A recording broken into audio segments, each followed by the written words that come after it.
Good morning, everyone, and welcome back to the Magical Memories with Maddie podcast. For today's episode, we are going to be talking about Universal's Volcano Bay, the water park located over at the Universal Orlando Resort in Florida. So I did want to start off and say that I can book vacation packages through April of next year for Universal Orlando. If you're interested in going, I will double check that and let you guys know in the description if that is for flights as well, because flights are not always available. I have a couple other vacations booked to different properties and we haven't had their flights yet, so just to throw it on out there. So yeah, let's get into it. So I did cover Express Pass and Coca-Cola Freestyle and all the basics that are at all of Universal Orlando. Some of that will come back into play here. So if you want to go check out the episode on the Universal Orlando theme parks, you can go check that out here at the card if you're watching on YouTube. If not, it will be linked below. It will be linked below in case I forgot to put it as a card as well. So, also I did cover all of the Universal Orlando Resort hotels as well, if you want to check that episode out as well. Let's get started. Embrace your inner Wattori and brave a visit to Krakatoa, the 200-foot volcano, where you'll face the ancient fiery spirit Vol. Thrill seekers, brace yourselves for gravity-defying plunges and the fastest water slides you've ever seen.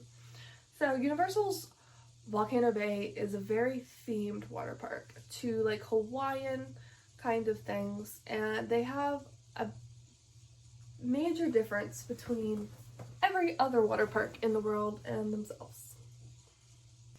So Universal Volcano Bay offers the Tapu Tapu band. It is a wearable device, kind of similar to an Apple Watch, but it's waterproof, of course.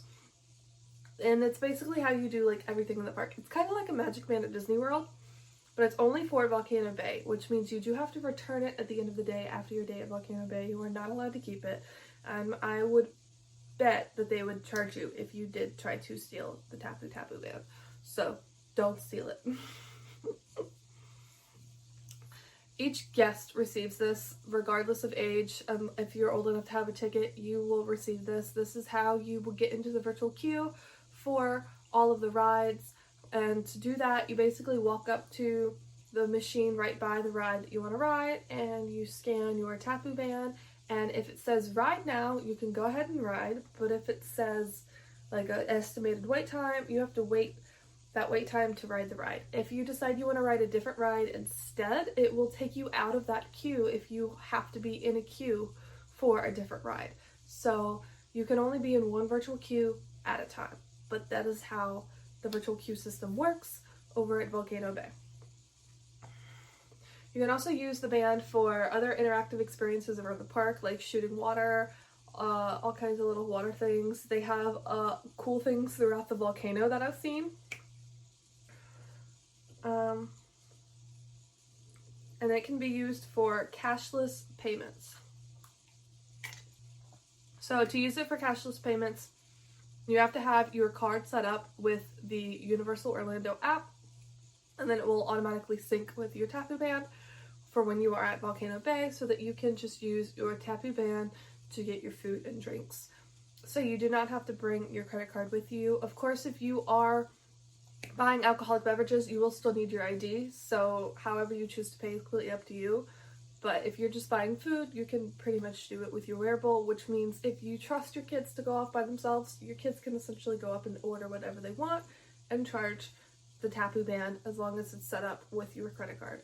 I'm sure each person account has to be set up with a credit card, so that might not work so well. There are also photo locations around Volcano Bay that allow you to use your Tapu band to take photos. It's like a little screen and it will take a few photos and you can get your photos on your band. I don't know how the photo package and all of that works with Volcano Bay's photos, if it's included. I don't know what the price is for that. I can inquire about that if you are interested, but I do know you can get all your photos from your Tapu band. The other thing you can use your Tapu band is your locker. So if you decided to rent a locker for the day, there's 5 locations around the property and you can walk up to a kiosk and rent your locker, and then you scan your tapu band in order to use to open your locker. So your tapu band is basically your everything. I wish they would do a wearable at Universal theme parks as well, because this is so cool. But then I guess they would have to charge more money because they don't let you keep the tapu band at Universal Volcano Bay. Whereas, like, if you went to all the parks, you kind of need it to keep going back and forth. You know what I mean?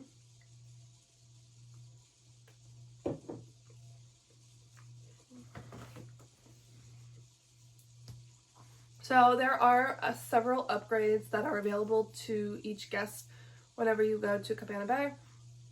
So you can actually rent towels for the day while you're at Cabana Bay, which means if you forgot to bring a towel, you'll have to pay to rent a towel for the day. I'm not sure of any restrictions on towel bringage for bringing your own towels. I'm sure you can bring any kind of towel, but I would definitely check with the website before bringing your own towel and making sure that you can, in fact, bring it. And the same goes for intertubes. If you want to bring your own tube, you can do that. I think they have free ones, but you can, like, bring your own. Like, if you have little kids and you want to be able to have them swim in the lazy river and they need that smaller tube, I'm sure you can bring those. I would also look into that as well. You can, of course, get a Coca-Cola Freestyle cup. Now, just to recap, what the Coca-Cola Freestyle cup offers you is unlimited refills every 10 minutes from the Coca-Cola Freestyle machines. Now, I don't know how many machines there are around Volcano Bay.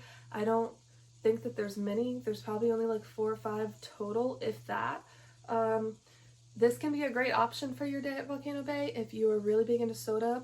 I know I'm more of a soda drinker when I'm swimming than when I'm just like day to day, like walking around. So I would probably prefer it at Volcano Bay.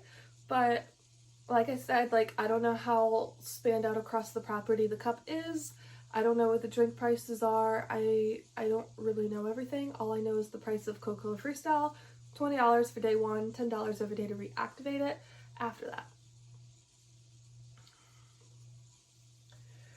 There is an express pass available for Volcano Bay. Now, I can't find much information on it online. There is an express pass for Volcano Bay, but I can't find much information for it online. So I'm just going to tell you what I do know from people's TikToks and YouTube videos and such. I know that it's $20 per person, I believe, currently. It can go up. Don't quote me on that price. And it basically just allows you to skip the queue of the virtual queue line if it's really long. So if you go during a really busy season, this might be a great option for you because you can maybe get on that Krakatoa coaster faster. Because that's the thing about Volcano Bay, because you can only be in one virtual queue at a time, if you're going to pick Krakatoa first, which you should because it's going to get the highest weight, you're going to be spending a lot of your day just kind of sitting around doing nothing unless there are a bunch of ride now options. Because that wait can get super high during peak season for Volcano Bay. My ultimate recommendation, if you really want to ride the Krakatoa Aqua Coaster, is to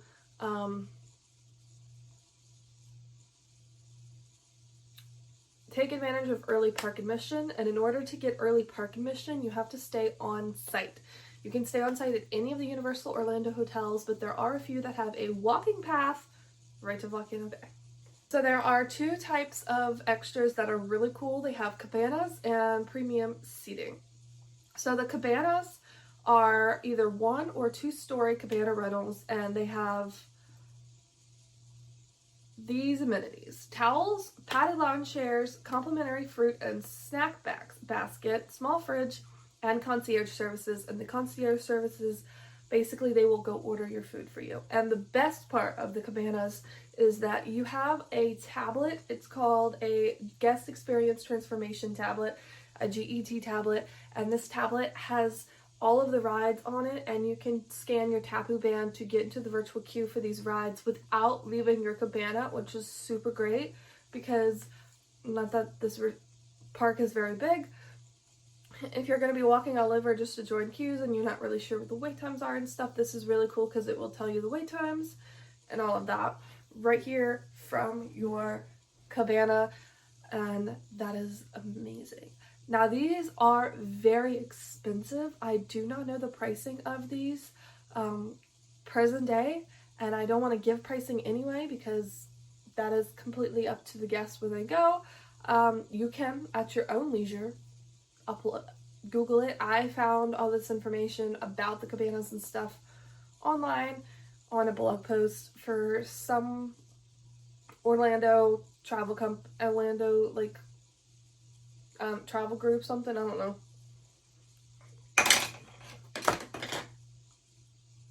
Ridiculous.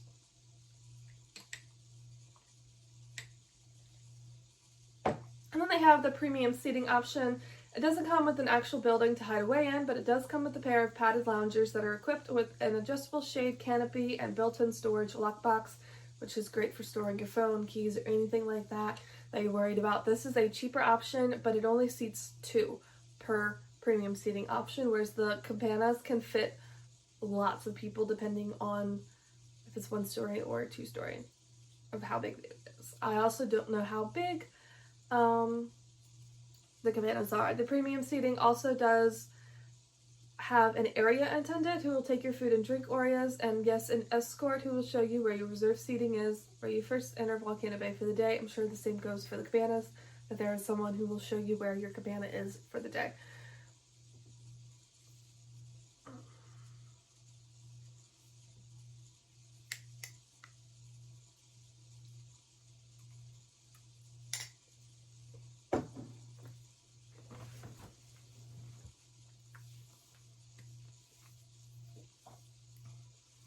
Okay, so transportation to this water park actually depends on where you are coming from.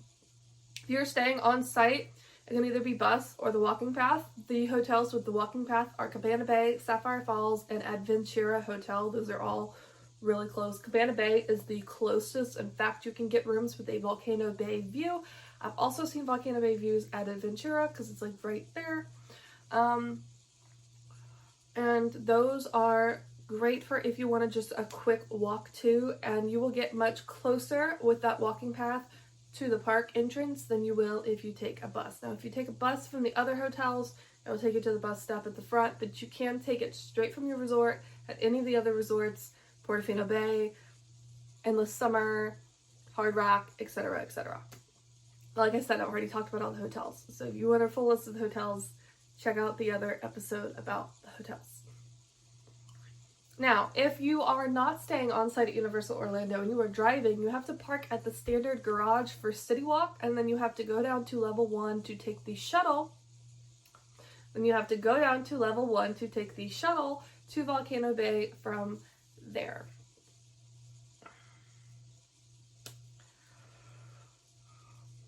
Okay, so that's basically it for the main basics. The rest of this that I have just here listed is what all the different little sections are and what they include. I'm not going to go into full detail of the dining and the shopping just because it's kind of just basic. There's bars, there's standard food, pizza, whatever. You can look up menus online if you would like, if you're interested in going. This is meant to just be kind of a basic guide to kind of just cover what you need to know about Volcano Bay before you go to Volcano Bay. So they have Rainforest Village, River Village, the Way Village, and the Volcano. So 4 different sections around the park.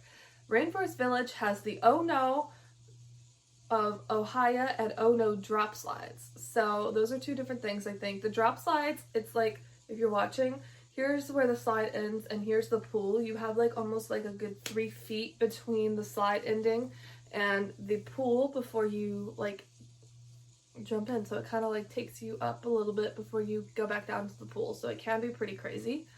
Tiawa, the Fearless River, that is like a lazy river but faster, and that can depend on whether or not the jets are on, because sometimes apparently they don't work, but yeah.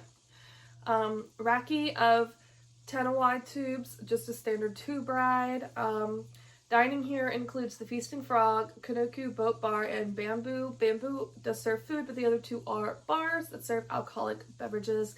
Like I said, If you are 21, you do need your ID when you go to get beverages, so do make sure you have it with you. Of course, keep it in a safe place.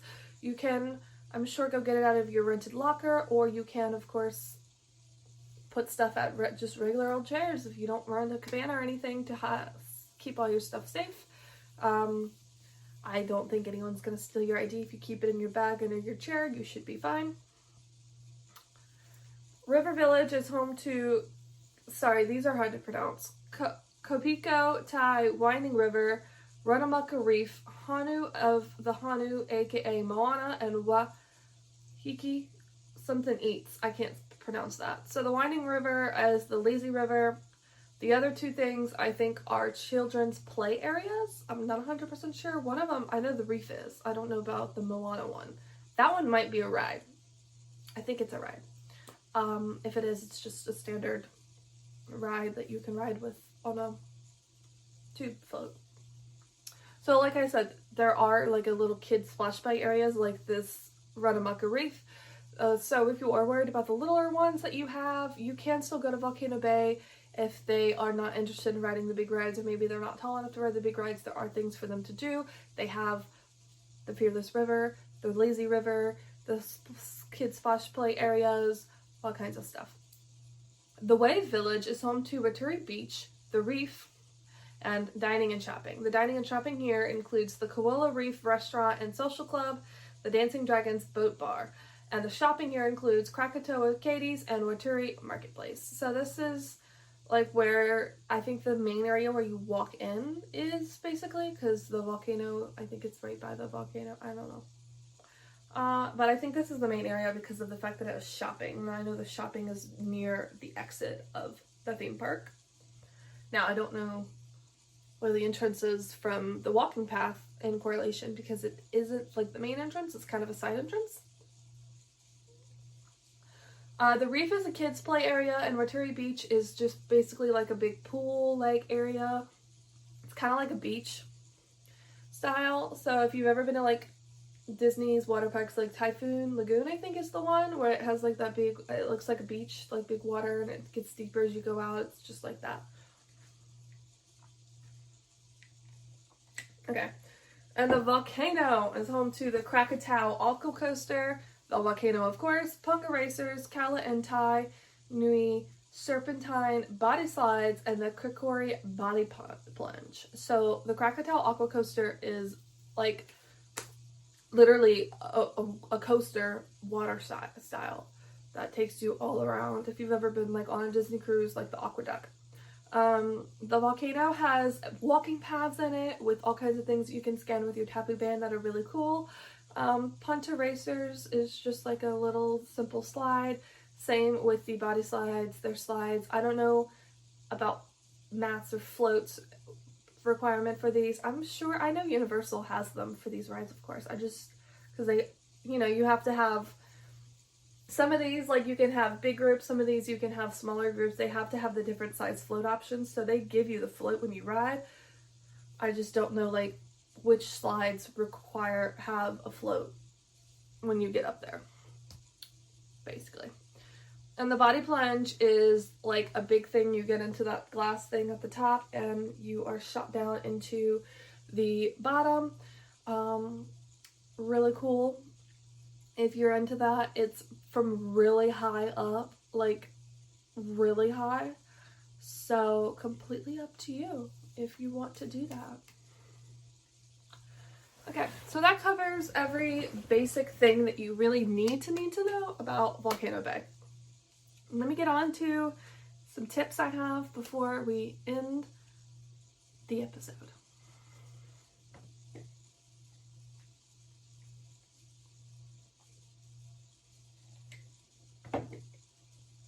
So first things first, before I do start, I do want to say that I have actually never been to Volcano Bay before. I do plan on going as soon as I possibly can. I was going to go in December of last year when we went, but the day that I really could have gone to the water park, probably the best day, probably would have been my last day because I did get up late, but I didn't know, A, if it was open, I needed to check the hours, and B, if I could get everything done before 11 a.m. when we were going to leave. And also because I'd gone to the water park, I would have been covered in chlorine for the entire day, and that would have been problematic. So I didn't want to do it on that last day. I could have done it on our first Universal day in the middle of our day when we took a break, but I opted for just going to our resort pool because I was at Cabana Bay, because I just couldn't walk all the way over there. Like, I was in the Cabana courtyard, my pool was right here, like it was 2 feet away from me. I did have to go to the gift shop and buy like sunscreen probably. I know I've bought flip-flops just in case I needed to walk to the front, so I really should have gone, honestly, but I didn't feel like it. So I'm mad at myself, but also, like I said, it was later in the day, so I probably couldn't have gotten much done, and if I had gotten much done, it would have been much later when I finally left, because the water park closes at 5. I don't know. I wouldn't have gotten a ton done, and I would have wanted to go back the next day, but I ended up waiting 4 hours in line to meet the Grinch the next day, so I did not get to really experience Volcano Bay the next day like I wanted to, because I just stayed in the park. And I kept saying, I want to take a break, I want to take a break, I want to take a break, and I meant it. I was gonna take a break, and then it never happened, because we just kept moving. So, I don't know. Tips.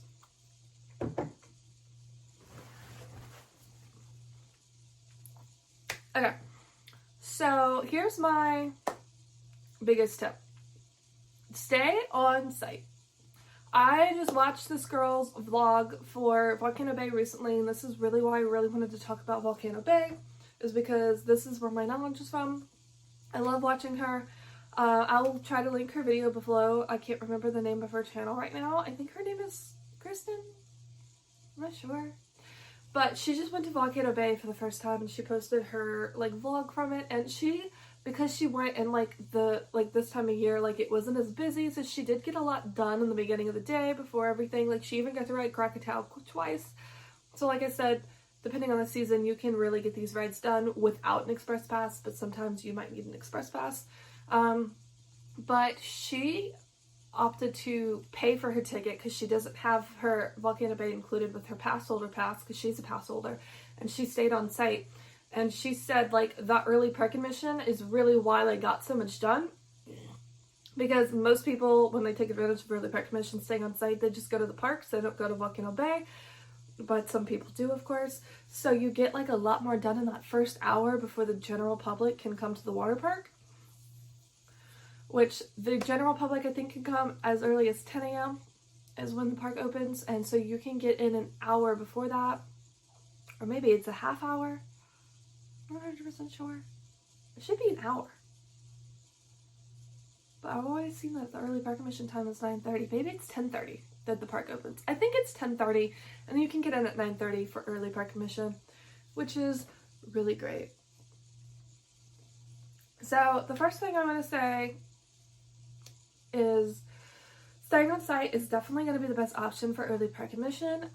You can do split stays if that's what you're concerned about with booking your trip. I am a travel agent. I would be happy to help you book your Universal trip. I can book Universal and Disney, and what I can do for you is book you a split stay where you stay so many days at Universal and you stay so many nights at Disney, and have your tickets so that they're kind of 2 packages but separate.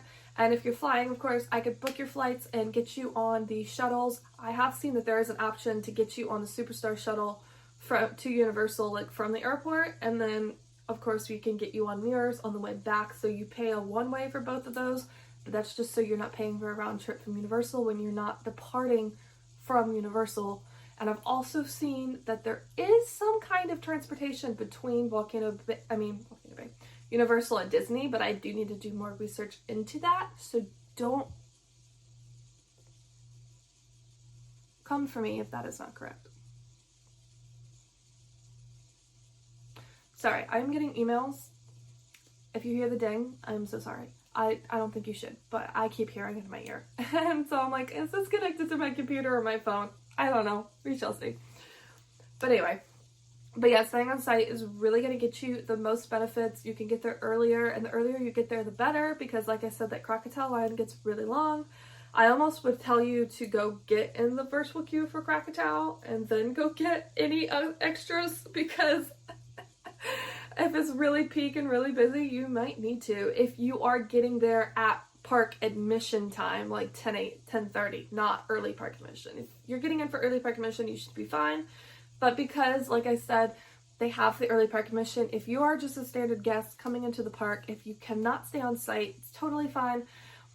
I do recommend probably going straight to Krakatoa and join that virtual queue, because it's probably going to be really high, and then maybe go get any extras if available. Like I said, these are all great amenities that they offer, but there are a limited number of cabanas, premium seating, express passes for the day, etc., etc. So you can't just walk in anytime and expect to get one. Also, I don't know, like I said, the pricing. I don't know if you come in later, if you have to pay for the full day, like if you only come for half a day. I don't know about that. I meant for cabanas.